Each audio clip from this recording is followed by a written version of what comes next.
नमस्कार, मैं प्राची गुप्ता क्लास 6 की अपनी गणित की कक्षा में आपका स्वागत करती हूँ।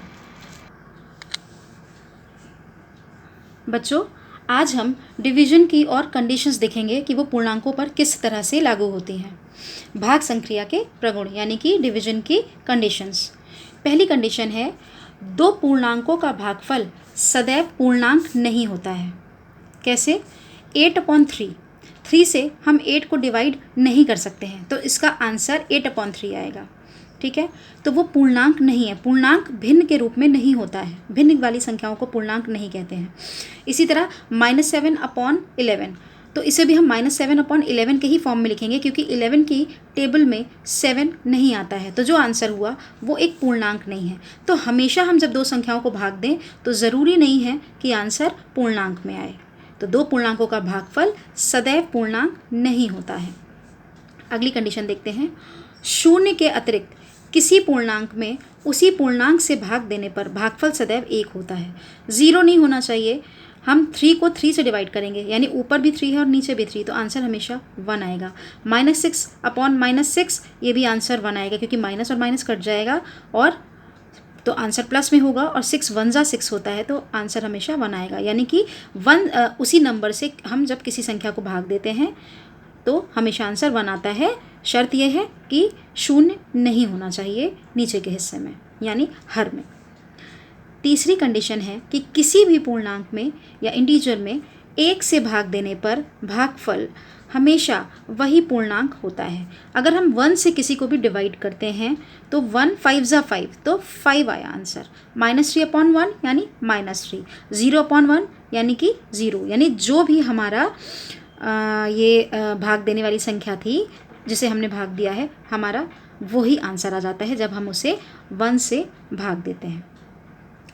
अगली कंडीशन देखते हैं, शून्य में किसी शून्येतर यानी शून्य के अलावा इंटीजर से भाग देने पर हर दशा में भागफल 0 आता है। अगर हम 0 से किसी को डिवाइड करेंगे तो हमेशा हमारा आंसर 0 ही आएगा। जैसे हमने 0/3 करा, तो 3 से जब हम 0 को डिवाइड करेंगे तो हमेशा आंसर 0 आएगा। अगर 0 को हम -2 से डिवाइड करेंगे तो भी आंसर 0 आएगा। तो शून्य में किसी शून्य के अलावा पूर्णांक से भाग देने पर भागफल हमेशा 0 होता है। ये जो 4 कंडीशंस आज हमने देखी, उसके आधार पर कुछ क्वेश्चन सॉल्व करने हैं आपको। पहला है कि प्रश्नवाचक चिन्ह के स्थान पर संख्या क्या होगी, यहाँ की जो क्वेश्चन मार्क है वहाँ पर क्या होगा। 18 - 3 + 9 × 2 - 6, तो आपको इसमें क्या करना है, 18 में से 3 गया 15 + 9 2 जा 18 - 6, तो पहले हम इसे जोड़ेंगे आपस में और फिर उसमें से 6 घटाएंगे, तो हमारा आंसर आएगा कि क्वेश्चन मार्क की जगह पे हमारा आंसर क्या होगा।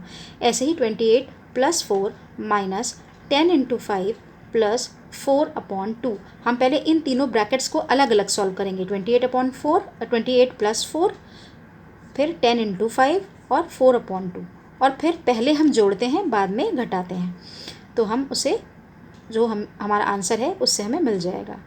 इनके हमें भागफल ज्ञात करने हैं। 35/-7, 0/-11, 1051/-1, -15,625/125, 17,672/-17,672। अब हमें यहाँ पर अगले क्वेश्चन में सही उत्तर लिखने हैं कि धन है, चिन्ह जो आएगा भाग देने पर या डिवाइड करने पर वो प्लस में आएगा या माइनस में आएगा। तो आपको यहाँ पे धन या ऋण लिखना है। -36/9 का चिन्ह क्या होगा, हमें यहाँ पे आंसर नहीं लिखना है कि 36 को 9 से डिवाइड करने पे क्या आंसर आया, हमें सिर्फ चिन्ह के बारे में लिखना है कि ऊपर माइनस है नीचे प्लस है, तो कौन सा चिन्ह होगा, धन का या ऋण का, यानी प्लस का या माइनस का। 27/-3 का चिन्ह है, -36/-4 का चिन्ह है, और 28/7 का चिन्ह क्या है ये हमें लिखना है। आपसे अगली कक्षा में मिलेंगे। धन्यवाद।